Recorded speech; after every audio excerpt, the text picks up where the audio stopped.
फिर उपस्थित हो गए।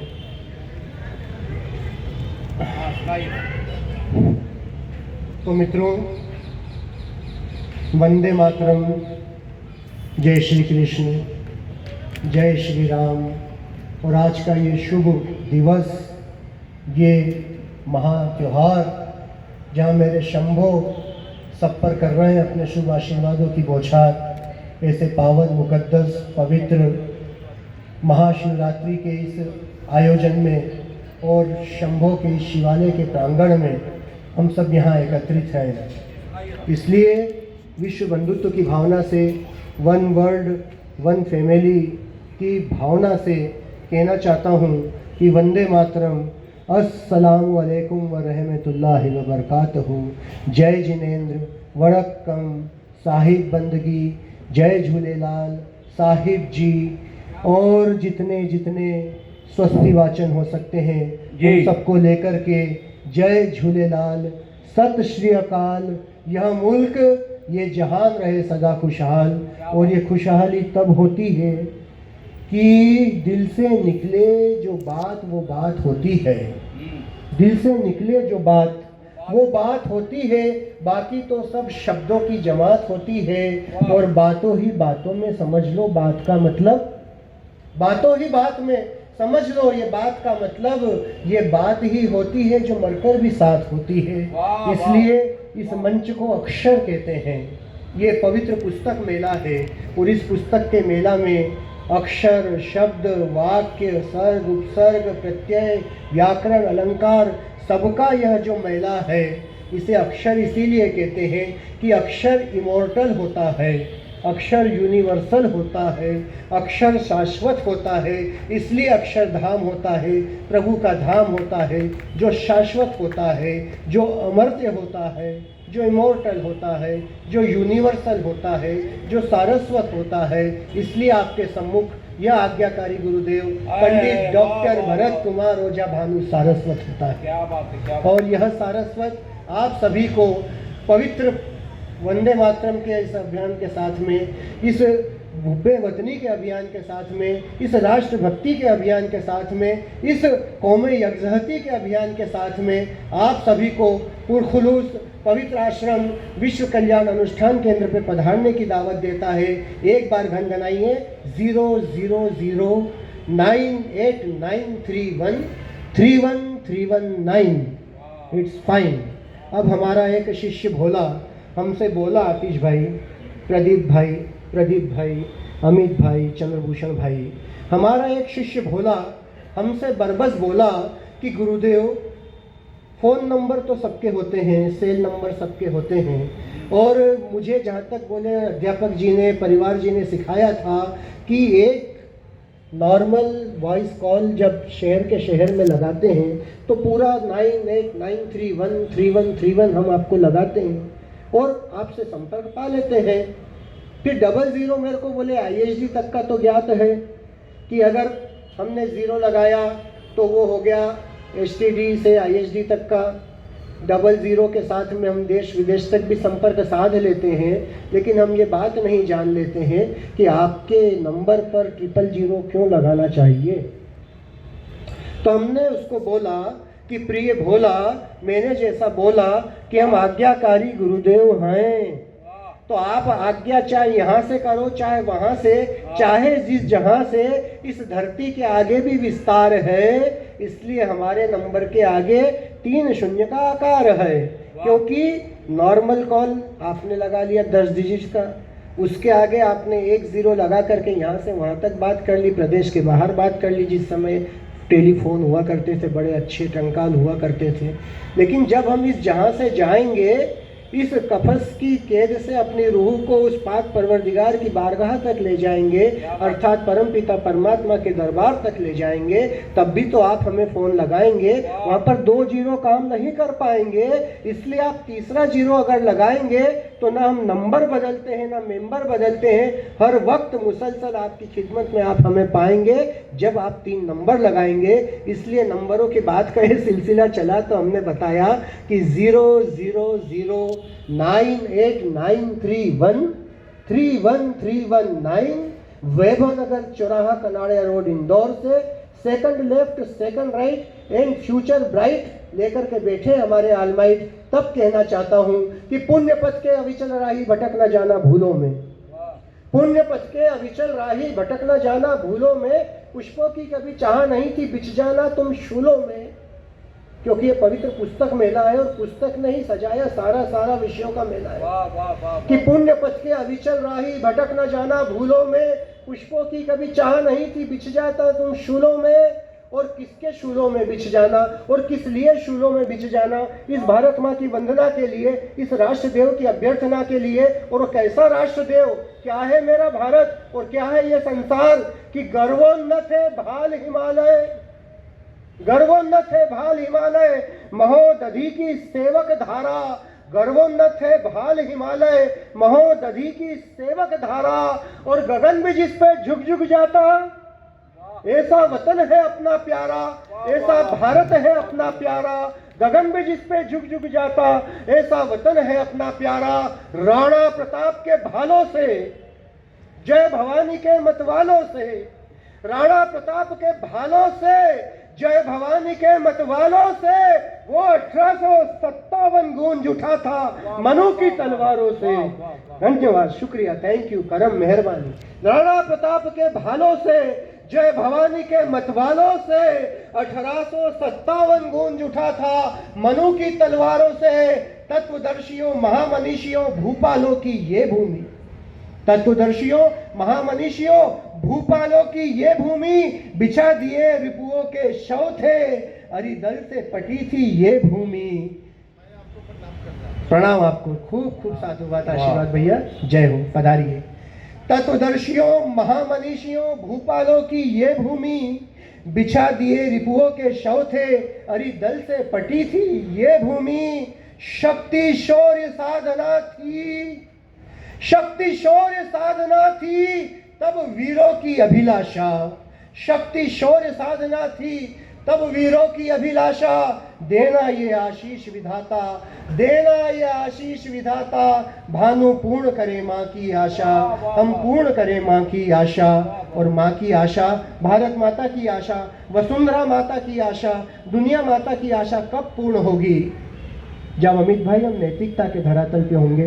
महान वैज्ञानिक गण यहाँ पर विराजमान है, तत्वदर्शी विराजमान है, कलम के सिपाही यहाँ विराजमान हैं। हम सब जो यहाँ मंच के सम्मुख और इस संपूर्ण प्रांगण में यत्र तत्र जो अवलोकन कर रहे हैं, निहार रहे हैं, पुस्तकों को निहार रहे हैं, यहाँ मुद्रा मेले को निहार रहे हैं, जिसके मुखिया मुख्य आयोजक भाई गिरीश शर्मा आदित्य जी हैं, जिन्हें राष्ट्रीय अंतर्राष्ट्रीय स्तर पर कई बार पुरस्कृत किया जा चुका है। मैं इन तमाम मेलों को धन्यवाद देता हूँ, जिनके कारण आपके माध्यम से हम सब यहाँ तक पहुँचे। और जब हम सब यहाँ तक पहुँचे हैं तो हमारी बात आप सब तक पहुँच रही है। जब माँ का आशीर्वाद चाहिए होता है, चाहे वो धरती माँ हो, चाहे वो जन्मदात्री माँ हो, या ये दुनिया माँ हो, तो हमें अपनी धरती का मान सम्मान बढ़ चढ़कर रखना चाहिए। क्योंकि जब सोने से मंडित सारी लंका का कलुष मिटाकर मर्यादा पुरुषोत्तम भगवान श्री रामचंद्र जी ने लंका को जीत लिया, तब उन्होंने देखा कि उनके प्रिय अनुज सौमित्र नंदन लक्ष्मण जी के नेत्रों में लंका की हो निहारते हुए एक पुट नजर आ रहा है। बगैर बोले बात समझ करके रघुनंदन ने लक्ष्मण जी की ओर देख करके कहा कि यद्यपि स्वर्णमयी अपि लंका लक्ष्मण मोहिना रोचते, यद्यपि स्वर्णमयी अपि लंका लक्ष्मण मोहेन रोचते, जननी जन्मभूमिश्च स्वर्गादपि गरीयसी। ये जननी जन्मभूमि स्वर्ग से महान होती है, लेकिन वो नैतिकता के धरातल पर अगर हम कोई कार्य कर रहे होते हैं तो नैतिकता हमें पग पग पर समझाती है, संभालती है। और अगर हम थोड़ा सा भी डिरेल होते हैं, इधर उधर होते हैं, पटरी पार होते हैं, तो यकीनन हम डिसमाउंटेन होते हैं। और अगर हम डिसमाउंटेन होते हैं तो फिर नैतिकता हमें संबल प्रदान करती है, हमें समझाती है, हमें संभालती है। तब एक प्रश्न उपस्थित होता है इस कवि सम्मेलन के पावन मंच पे कि क्या हम नैतिक हैं? दो चार मंजर मैं आपके आगे रख रहा हूं क्योंकि समय की अपनी मर्यादा है। 8 बज चुकी है, 9 बजे तक तो किसी स्थिति में विराम देना है। हो सकता है आगे की और योजनाएं चंद्रभूषण भैया और अमित भैया के कमान में हो, इसलिए मैं अपनी एक मुख्तसर रचना के साथ में अपने कर्तव्य को, अपनी भूमिका को, अपनी नैतिकता को अंजाम देने का आप सबकी आज्ञा से प्रयास कर रहा हूँ। उन्वान है नज्म का, शीर्षक है कविता का, क्या हम नैतिक हैं। एक दूजे से आगे निकलने की होड़ में, एक दूजे से आगे निकलने की होड़ में, कश्मकश भरी जिंदगी की दौड़ में देखने को मिल जाते हैं ऐसे मंजर कि उतर जाता है दिल में खंजर और दिल हमसे पूछता है कि क्या हम नैतिक हैं, क्या हम नैतिक हैं, क्या हम नैतिक हैं। जैसे कि आज अभी शाम होते होते हुआ एक वाकया, अमित भैया, मैं यहाँ गांधी हाल की ओर आ रहा था, लेकिन तभी राजबाड़े पे एक वृद्ध गश खाकर गिर गया। अभी अभी सांझ ढले हुआ एक वाकया, मैं यहाँ इस ओर आ रहा था कि मार्ग में एक वृद्ध गश खाकर के सड़क पर गिर गया। उस गिरते वृद्ध को देख करके लोग हंसे, बोले कौन इसके चक्कर में फंसे। उस गिरते वृद्ध को देख करके लोग हंसे, बोले कौन इसके चक्कर में फंसे। सबको हंसता देखकर हम भी हंस लिए, सोचा हमने छाती पर कुछ तंगे कस लिए। आंखों के आगे एक प्रश्न खड़ा था जिसका जवाब हर मायने में कड़ा था, क्या हम नैतिक हैं, क्या हम नैतिक हैं, क्या हम नैतिक हैं। एक मित्र की निकल रही थी बारात, दृश्य 2। एक मित्र की निकल रही थी बारात, हम भी शामिल थे उसमें लेकर कुछ सौगात, कि तभी हमारी नजर पड़ी कि दो छोटे छोटे बच्चे मार्ग में लड़ रहे थे। एक मित्र की निकल रही थी बारात, हम भी उसमें शामिल थे लेकर कुछ सौगात, कि तभी नजर पड़ी कि मार्ग में दो छोटे छोटे बच्चे लड़ रहे थे। पास जाके देखना चाहा, जानना चाहा माजरा क्या है, तो पता चला बाजरे के चंद दानों के लिए झगड़ रहे थे, बाजरों के चंद दानों के लिए झगड़ रहे थे। तभी सामने आ गया शामियाना, मौसम भी था बड़ा सुहाना। हमने शामियाने में प्रवेश किया, द्वाराचार हो रहा था, सत्कार हो रहा था, ढोल ढमाके बज रहे थे, लेकिन पेट में कई अरमान सज रहे थे। हम जाकर के दस्तरखान पर, भोजनशाला पर उन व्यंजनों की ओर बढ़े कि देखा हम जाकर के उस रसोइये से लड़े। हमने कहा कि हलवे में पिस्ते क्यों नहीं पड़े हैं। हलवाई ने हमारी ओर देखा, हलवाई कुछ बोलता उसके पहले पेट ने हमसे दस्तक देकर पूछा कि क्या आप उन बाजरे से लड़ते हुए छोटे छोटे बच्चों से भी ज्यादा गहरे भूखे खड़े हैं। आंखों के आगे फिर वही एक प्रश्न था जिसका जवाब हर मायने में कड़ा था, क्या हम नैतिक हैं, क्या हम नैतिक हैं, क्या हम नैतिक हैं। दृश्य क्रमांक 3, हमने अपने बच्चों को पढ़ने भेज दिया स्कूल, हमने अपने बच्चों को पढ़ने भेज दिया स्कूल।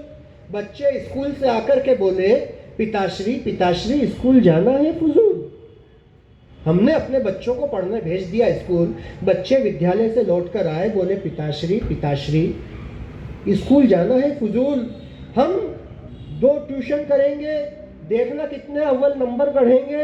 हम 2 ट्यूशन करेंगे, देखना कितने अव्वल नंबर गढ़ेंगे। इसके पहले कि बच्चों को हम सब कुछ समझा पाते, माजी का हमारे सामने आकर के वो मंजर खड़ा था। हमें याद आया, हम भी तो थे एक स्कूल में मास्टर, हम भी तो थे एक स्कूल में मास्टर। अरे फुल पीरियड तो क्या पढ़ाते तक नहीं थे, क्वार्टर। सोचते थे 2 ट्यूशन भी तो करेंगे, अपनी अक्ल यूं ही थोड़ी जाया करेंगे। आंखों के आगे फिर वही एक प्रश्न खड़ा था जिसका जवाब हर मायने में कड़ा था, क्या हम नैतिक हैं, क्या हम नैतिक हैं, क्या हम नैतिक हैं। दृश्य क्रमांक 4, एक बेटी की उठ रही थी डोली, एक बेटी की उठ रही थी डोली, तभी उसकी सास फुफकारते हुए बोली। एक बेटी की उठ रही थी डोली, तभी उसकी सास फुफकारते हुए बोली, अरे अभी तो सोने के कंगन, 9 लखा हार और हीरो के टॉप्स हैं बाकी। अरे अभी तो हाथों के सोने के कंगन, 9 लखा हार, हीरो के टॉप्स हैं बाकी। ऐसे कैसे सजेगी इसकी सुहाग सेज, पहले ही तो समझा दिया था काकी। ऐसे कैसे सजेगी इसकी सुहाग सेज, पहले ही तो समझा दिया था काकी। हमें भी मिल रहा था समाज सुधार का मौका, तभी हमारा दिल बड़े जोर से चौंका। हमें याद आया अपना वो जमाना, हम भी तो गाते थे दुल्हनी दहेज ये तराना। लेकिन जब हमारी बारी आई तब क्या खुद को बचा पाए थे। अरे वो सास लगाए थी जितना आस, उससे ज्यादा दहेज लेकर आए थे। आंखों के आगे फिर वही प्रश्न खड़ा था जिसका जवाब हर मायने में कड़ा था, क्या हम नैतिक हैं? क्या हम नैतिक हैं? क्या हम नैतिक है? पटाक्षेप करने को आता हूँ, नज्म बड़ी तवील है, रचना बहुत विस्तृत है, किंतु समय की अपनी नजाकत है। किसी ने कहा भी है कि हालांकि वक्त मेरे हाथ की मुट्ठी में कैद था। आतिश भाई, हालांकि वक्त मेरे हाथ की मुट्ठी में कैद था, लम्हे तमाम रेत की मानिंद बह गए, और गुरुदेव 8:07 होने को है, ये हमसे जाते जाते कह गए। इसलिए मैं उसके मख्ता पर आ जाता हूँ। क्या हम नैतिक हैं? क्या हम नैतिक हैं? हमारी औलादें हमारा कहना मानती नहीं हैं। हमारी औलादें हमारा कहना मानती नहीं है। समझाने पर, रिझाने पर, मनाने पर मानती नहीं है। हमारी औलादें हमारा कहना मानती नहीं है। बेटी को देरी से घर से जाने पर टोकने पर, बेटी को घर से देरी से बाहर जाने से रोकने पर, टोकने पर आई। बेटी को घर से बाहर, मैं बता रहा था भाई साहब कि हमारी औलादें हमारा कहना मानती नहीं है। समझाने पर, मनाने पर समझती नहीं है, मानती नहीं है। बेटी को देर रात घर से बाहर रोकने पर, टोकने पर वो हमें दिखलाती हैं आंखें, बेटा इतनी रात बाहर से लौटकर क्यों आया?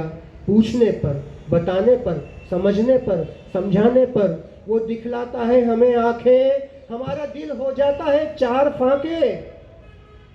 क्या प्रदीप भैया, मैं नहीं कहूंगा कि ये कहानी घर घर की है, लेकिन मैं प्रार्थना करूंगा कि ये होना नहीं चाहिए कि हमारी औलादें हमारा कहना मानती नहीं है। समझाने पर, मनाने पर मानती नहीं है। समझाएं अगर उन्हें बार बार तो दिखलाते हैं वो हमें आंखें, हमारा दिल हो जाता है चार फांके। लेकिन तभी हमें याद आता है फिर से हमारा वो ज़माना। समझाते तो हमारे वालिद वालदान भी थे, हमारे पिता माता भी थे, लेकिन कम हमने चाहा उनकी समझाइश को अपनाना। ऐसे में आइए वीर जी वंदे मातरम, सत श्री अकाल प्रदीप भाई। मैं ये जानता हूँ कि हमें याद आ जाता है अपना वो तराना कि हमने हमारे माता पिता की नेक नसीहतों को कब चाहा अपनाना। आंखों के आगे फिर वही प्रश्न खड़ा था जिसका जवाब हर मायने में कड़ा था कि क्या हम नैतिक हैं? क्या हम नैतिक हैं? क्या हम नैतिक हैं? क्योंकि एक पिता का हो रहा था अंतिम संस्कार। दृश्य क्रमांक 5 मानो तो 4 नैतिकता के धरातल पर एक पिता का हो रहा था अंतिम संस्कार। इतने में लड़ने लगे उसके बेटे 4। लोग समझते थे कि बड़े सेवा भावी बेटे हैं, क्या पता था कि ये दौलत के लिए ऐठे हैं। लोग जिन्हें समझते थे कि सेवा भावी बेटे हैं, क्या पता था कि ये दौलत के लिए होते ऐठे हैं। तभी वक्त हो आया मुखाग्नि देने का, तभी वक्त हो आया मुखाग्नि देने का, मगर कौन करता साहस उनसे कहने का। तभी वक्त हो आया मुखाग्नि देने का, मगर कौन करता साहस उनसे कहने का। कुछ हौसला, कुछ हिम्मत, कुछ साहस जुटाकर जो ही हम उनसे बोले, उनके मुख से निकले करारे शोले। बोले पहले अपने गिरेबा में झांकिए, हमसे बोले कि पहले अपने गिरेबा में झांकिए और अपने बीमार पिता के सेवा उपचार को रास्ता ना पिए। बोले कि पहले अपने गिरेबा में झांकिए और अपने बीमार पिता की सेवा शुश्रूषा को अपना रास्ता नापिए। आंखों के आगे फिर वही एक प्रश्न खड़ा था जिसका जवाब हर मायने में कड़ा था, क्या हम नैतिक हैं? क्या हम नैतिक हैं? क्या हम नैतिक हैं? थैंक यू, धन्यवाद, शुक्रिया, आप सबने इतना समय दिया।